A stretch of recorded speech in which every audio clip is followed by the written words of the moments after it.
Right here, if you may or may not know it, have seen it before. This is a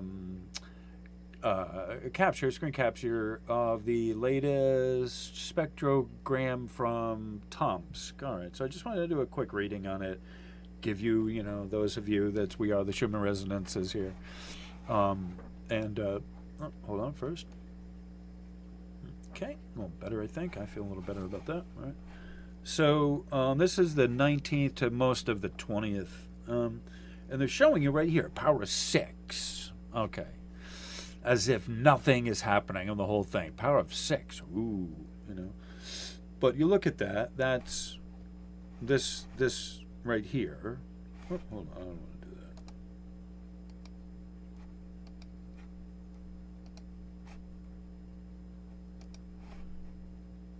that. All right, so actually, hold on. All right, so this right here, that's our 6.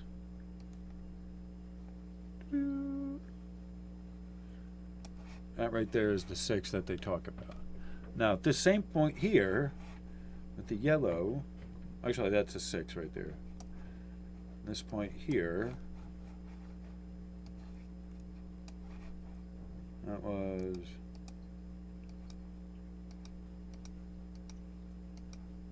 Right, so that's like 5. That's roughly 5. Then you have this one here. Go to the green. Oh, sorry, green. All right. So this one here.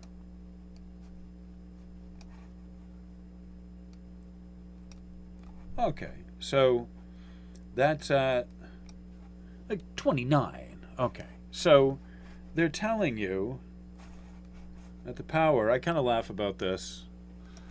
You're helping me kind of with the joke here. I laugh about this. So they say the power is 6. Power is 6. Right. When we just saw the power is like 29 there. Then you have the red. Actually, hold on, red. Right. All right. That's like 7. All right. So you have, like 8, 6, and 7. That's not a big thing, but they only give you the power of 6, which is the white one. And that's a common thing that they do. They do. A lot of them, people, they just are in the habit of summarizing it with what the white spike is and give you 6. And it's like, oh my God, it was like nothing going on. It was 6. Well, all right. That was just in the amplitude. All right.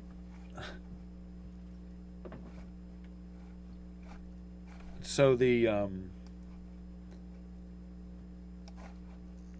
did I get rid of that? Oh my God, I can't believe I get rid of the border when I just did that.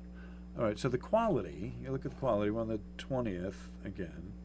No, so you get the quality, this number right here. These are pretty high numbers. All right, this yellow, that's a high number right there.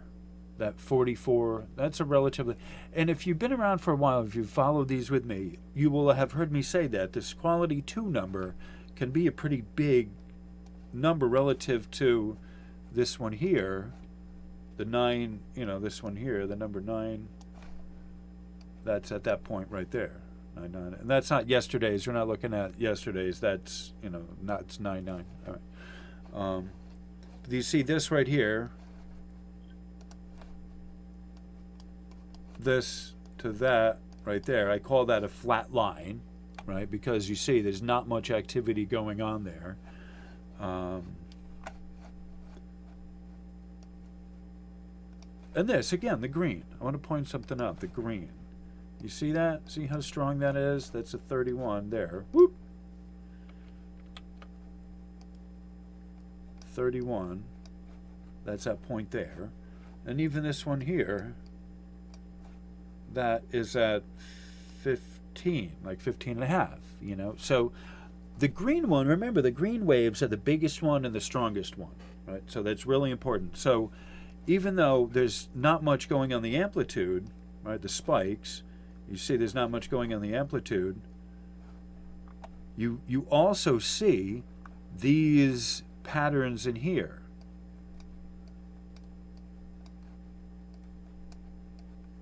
And it's actually not with the green, but it's with the yellow. So this right in here, remember, that's 7.8 right there. That's your first harmonic. And then this one here is 14.2. And this line right here is 20. All right. So this one here, that's not quite halfway, but this is at about 10.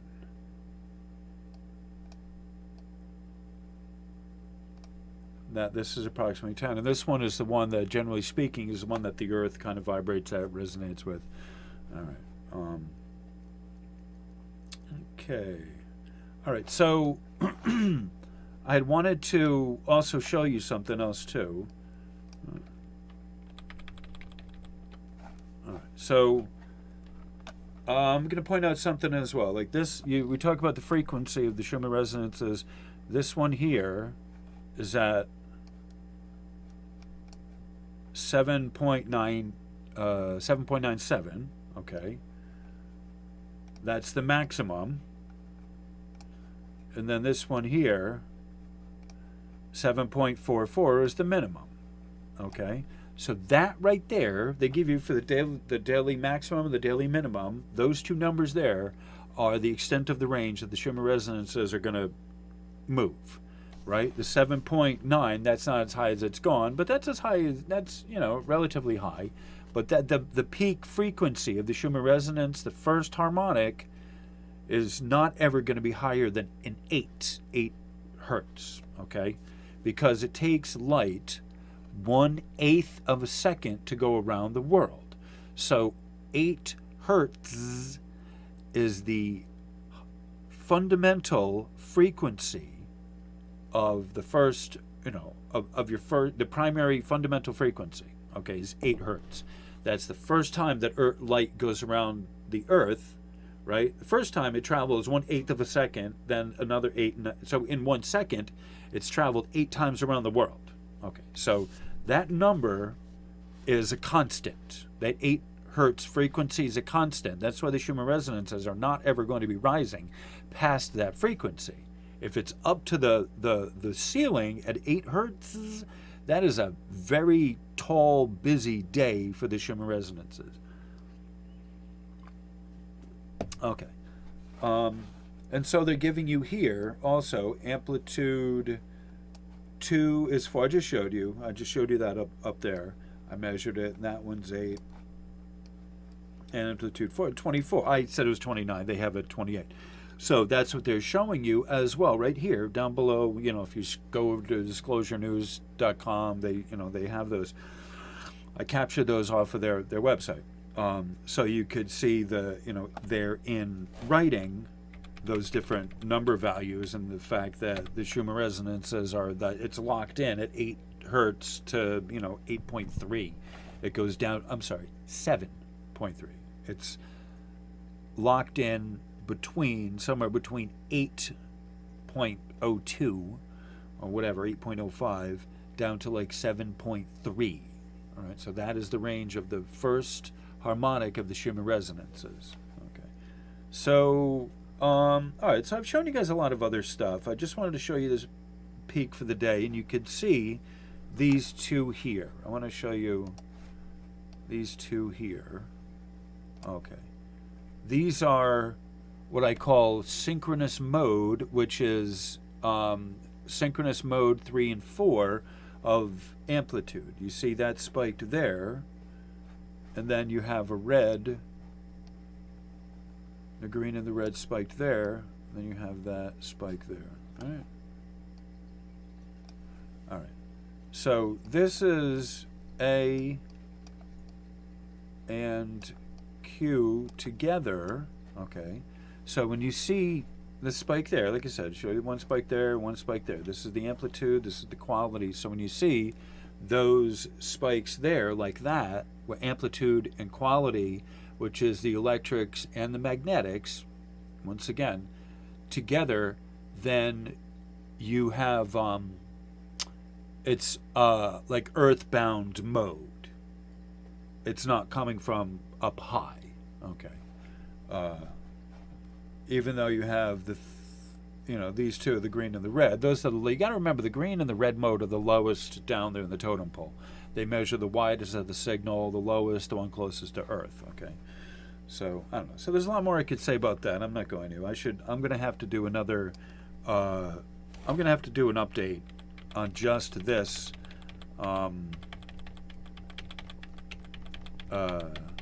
At some point, and maybe cut this out. And I'm just kind of backtracking where I was, so that doesn't stay on it. All right. So.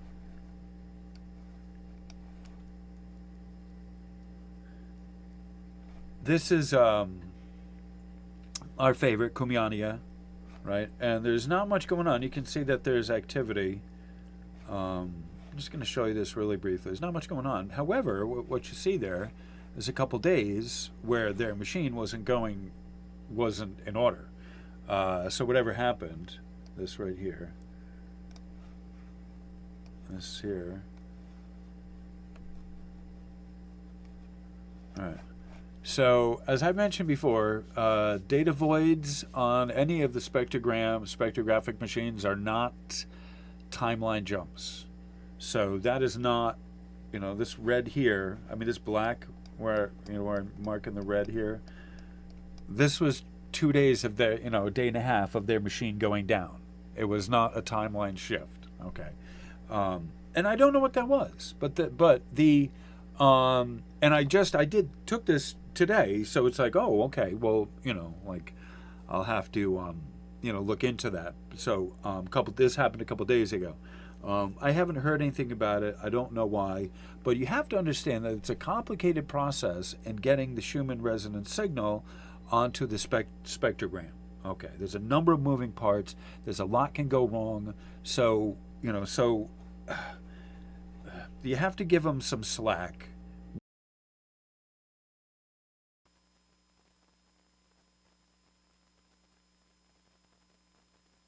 Also, important to know, where am I? Here I am. It's also important to know, hey, I look great, there we go. It's important to know that they could be doing maintenance on the machine as well. So something I didn't point out that I probably should is that you can see the week before it that they had, there was a little data glitch here. Okay, down, where am I? All right, there. All right, so there's a little data glitch there. No, not that. So sometimes you'll find that after a little glitch, there's a little blip there. There's an extended period of time, and as a technician who works on things like this, I will tell you that a lot of times what they do is when something like that happens, they'll take it offline, so that if there is a problem, that they can fix it. Like you'll see that in peak, and then a long period. So that is one potential option of what produced the data void. Okay, just so you know. When you look at that they're not trying to hide any data. Okay, I just, out of everything I could say or you could know about them, just know that the reason that those go down is not likely that they're censoring any data. I just want everyone to know that. I just want to make sure that we're all kind of on the same page with that. All right, there's still 5 of you here. Okay, good. All right. So I just want to point that out. And you see over here on our charts, our solar flux charts, that there's not much going on. You look at the geomagnetic activity; it's fairly calm. This here, the solar X-ray flux, it's calm. And here after this point, this is a 1. This is a 1 here. That right there. And the KP index is very complicated. It's based on mathematical predictions and projections from a lot of different places and a lot of sources, and it's actually a fairly complicated thing. It's not a one-to-one chart that they're showing you. These are mathematical, I don't know how to say it, mathematical models. Right, these are mathematical models. All right.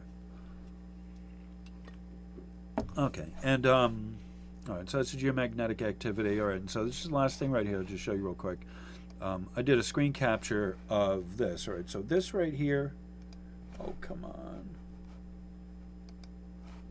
So this right here is the Earth. Okay, this yellow dot there, that's the Earth, just so you know. So this was a wave that had breezed by us on the 8th. It had left the 8th, and so this is giving you the location of where it is now, and this is showing you historically where that blast had gone. That was one that had happened a little while ago. They give you the date is on the 13th here, so this is on the 20th. So it's obviously not the most relevant or the most recent. Okay.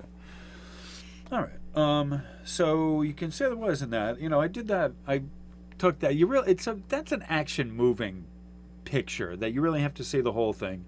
I needed something filling in that little space there, so I included that. But you can see there. You know, I'm keeping up on that, just for what it's worth. All righty. Okay. So I think this is it. All right.